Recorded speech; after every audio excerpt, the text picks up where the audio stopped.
Ang malunggay ay naglalaman ng mga antioxidant at anti-inflammatory agent, tulad ng quercetin, na maaaring makatulong sa pagprotekta sa kalusugan ng cardiovascular.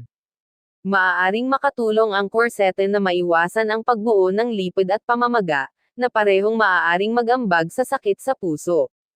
Ang malunggay ay may mga katangian na nagpapababa ng cholesterol. Sa video na ito ay gagawa ako ng malunggay na tsaa. Patuyuan lang ito sa hangin ng 2 linggo na nakalagay sa isang supot na net. Hey y'all, watch this. At pag natuyo na ito ay kailangan natin ng blender para ang dahon ng malunggay ay mapino ng konti.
Hey y'all, watch this.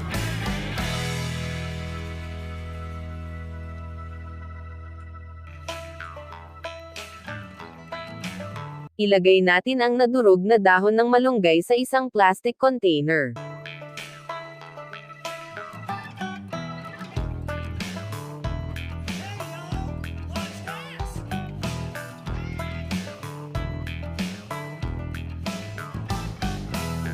Tapos na ang ating malunggay na tsaa.